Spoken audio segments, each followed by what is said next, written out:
Okay, so I've started off writing just some code for us to use, and this code is basically just the normal execution flow. So I haven't added anything to deal with exceptions yet. So I'm creating a scanner object. This is going to be a loop because we're going to allow the user to enter multiple codes. So I've created a Boolean variable indicating that I want to keep going with entering codes. So as long as that variable keep going is true, I'm going to tell the user to enter a zip code followed by an S or an E, and I'm going to read in their input. They can enter a Q to quit. So if they give me a Q, then keep going is going to be false, which means when I loop back around here, my program will just be done. But if they don't put in a Q, that means I'm assuming they're entering a code, and so I'm going to do my code processing. So first I'm going to so user input is the string that they entered. So I'm going to take a substring of the first 5 characters, the characters in position 0, 1, 2, 3, and 4, and that's going to be my zip code string. Then I'm going to use the integer wrapper class to parse that string into an int. So the substring from position 0 to up to but not including position 5 is a string, and it's going to be a string representing example 94117. But I maybe don't want that as a string. I want it as an int, right? So I can parse that to convert it from a string into an int. And then I'm going to get a string with the shipping speed, and that's going to be my substring starting at position 5, going up to but not including position 6. So basically a one length string. So then I will print out the zip code that I'm shipping to. And then the reason I might want it as an int is because perhaps I want to do some processing. For example, if that zip code is greater than 90,000, that means we're shipping out west. The zip codes in the western part of our country start with a 9. So perhaps I want to do some processing there. And then I'll say, okay, then if the shipping speed equals an S, I'm going to print out that it's standard. And if it equals an E, I'm going to print out that it's expedited. Okay? So this is I haven't done any exception handling yet. All this code should be pretty, you should be pretty easy to follow. And so let me just run through what might happen if I have normal execution flow. So if I enter a 94117E, for example, it's going to print out that we're shipping to that zip code. That's out west, and it's expedited speed. If I have 14127S shipping to that zip code, it doesn't print that it's out west. It's standard speed. 94117S, shipping to 94117, shipping out west, standard speed, and then Q, I would quit. Okay? So this is a program to, again, take in input from the user and then process it in some way, in this case, stripping out the zip code and the shipping speed code, and then doing some processing. In our case, we're just printing it out. But you can imagine that perhaps this would be processed into a database or something like that. Okay? Now, what we want to be thinking about whenever we're writing code is what could go wrong. And that's especially good to think about when you're writing any kind of code that's going to have a user interaction with it, because you might think the user will always follow your directions, but they won't. They rarely will. So you always want to be thinking about what can go wrong. So think for a couple seconds here, or pause the video and think for as long as you like about what might go wrong with this program. So one thing that could go wrong, right, is that the user could not enter in all the information. So maybe the user gives me just a zip code without a shipping code. Okay, so that's one thing that could go wrong. Another thing that could go wrong is they could give me bad information. So they could give me, instead of 5 numbers for a zip code, they could give me 5 letters. That could go wrong. Okay, so that's just kind of 2 easy examples of what might happen. So let's see what happens if the user does one of those things. So let's start off by saying, okay, the user is going to give me bad information. So 94 LL7 instead of 117, and then followed by an S. Okay, so that's the code they give me. Well, I can't handle that code, right? And so an exception is going to be able to be thrown. It's going to be thrown. So the type that's thrown is the number format exception, and it gets thrown from my from my program code entry in line 19. Okay, so this is the line here. Basically, what I'm trying to do is I'm trying to use my wrapper class to convert a string into an int, but my string that I'm trying to convert is not a number. 94LL7 is not a number. So I try to have Java convert that to an int, can't do it, so it throws an exception. Type of exception again is number format exception, and the error message is that it's for input string 94LL7. Now here, the exception occurred in my program code entry at line 19, but you'll see that there is more to the stack trace, and that's because this exception happened when I'm using one of Java's classes, the integer class. So actually it traces through all of the call stack trace for using the Java class. So the method is thrown in main and it's attempted to be handled in the integer class, and then also in the number format exception class. Okay, and then it can't be handled, so the program crashes.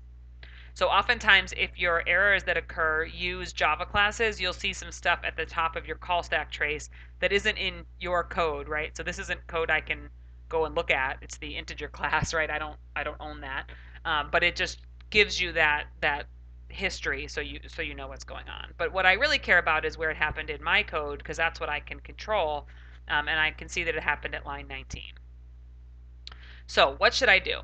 Well, of course, I could handle this without using exception handling, right? I could come in here and I could try to figure out if what the user gave me was a number, and if it was, then proceed with the rest of my code, and if it wasn't, give the user some kind of error message.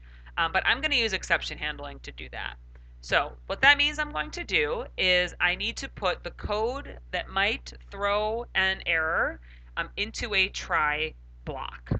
Okay, so right now, this is the line that's going to give me a problem. So I'm going to put that inside a try block. And my try block has to be followed by, as you'll see this little error pop up, it has to be followed by something. I can't have just a try with nothing after it. Okay, so if I'm going to put a try block, I most likely want to have a catch block. And there is another option, and we'll talk about that in a bit. So I'm going to put a catch block, and what I want to do is I want to be able to handle the types of exceptions that I just talked about, right? Where a user types in a string, and I'm trying to convert it to a number, but it's not a number, and that type is number format exception. So what I'm going to do is I'm going to catch the type number format exception, and I'm going to give it a name. E or EX is pretty standard naming for these things. And then inside my catch block, I'm just going to do whatever I think should be done. So, for example, I will say, I'm just going to print out an error message. Bad, let's see, I'll say zip code is not numeric. Try again. Okay, so if this line throws an exception, what's going to happen is Java is going to look for a way to handle that exception in the corresponding catch blocks. I only have one. So if the exception type is number format, it's going to be caught here, and then the code inside the catch block will be executed. For me, that's just one single printout line. But then what happens is the control is going to pick up right at the next line after the try catch, which would be here. And really, for me, right, I don't want to execute. I don't want to do any of this. If an exception is thrown and caught, I don't want to do the rest of my processing, because if the user has given me a bad input, I can't do any of the rest of this, right? So what I'm actually going to do is I'm actually going to put all of this code inside my try block, because this whole section of code represents my normal execution flow. This is everything I want to happen if things go right. And because if something goes wrong, I don't want to do anything else that comes after that something in this particular example. I'm going to put all of it in the try block. And actually, just to be consistent, I'm going to put this in there too. Actually, I won't do that yet. I'll do that in a minute.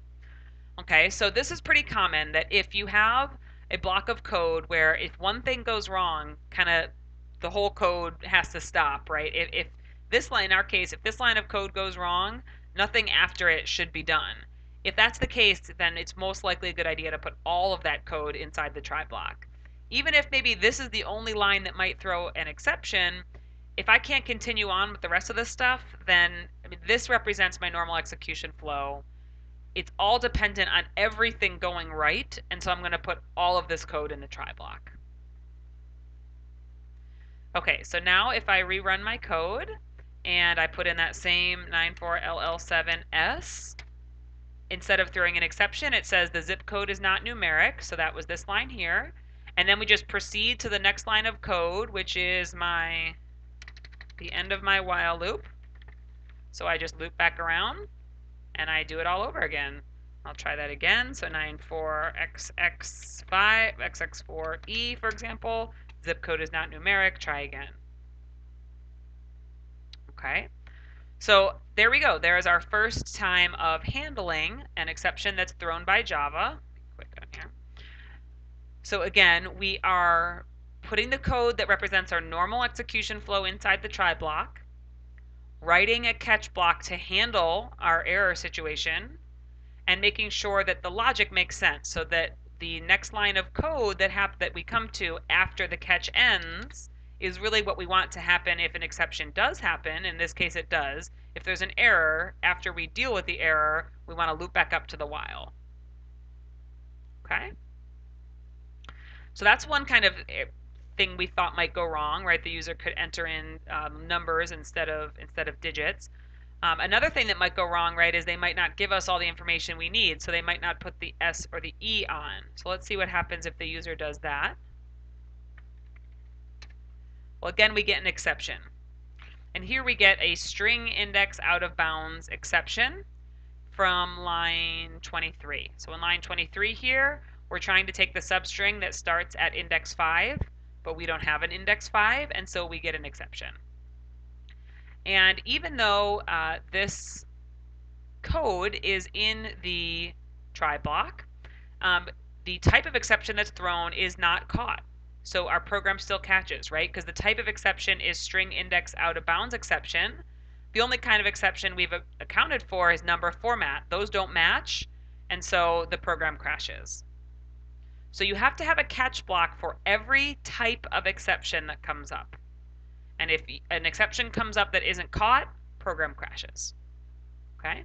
So what we want to do is we want to say, all right, well, here's another thing that could go wrong. We want to add more exception handling to account for that. So I'm going to add a second catch block just by putting another catch after my closing bracket of my first catch.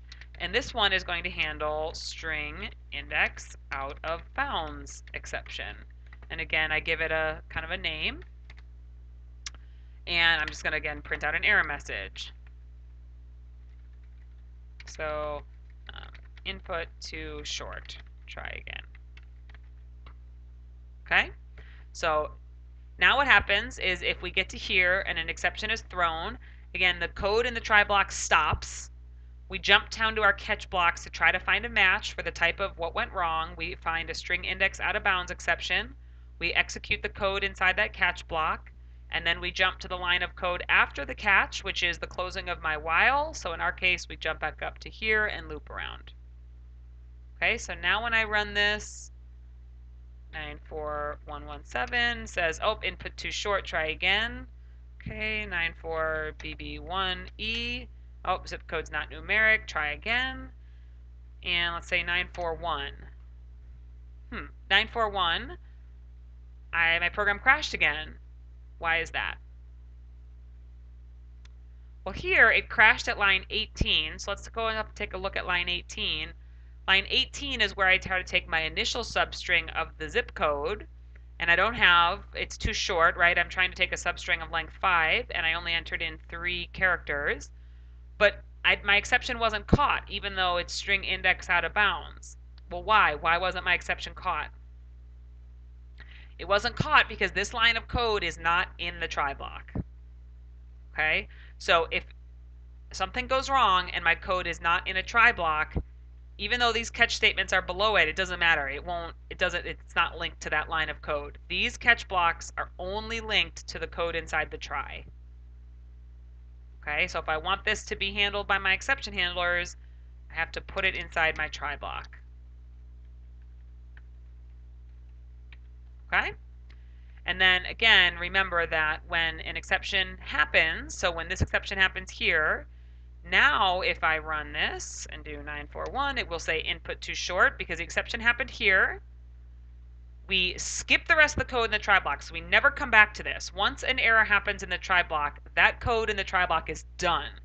We just skip directly to the catch blocks and we look for a match. This isn't a match.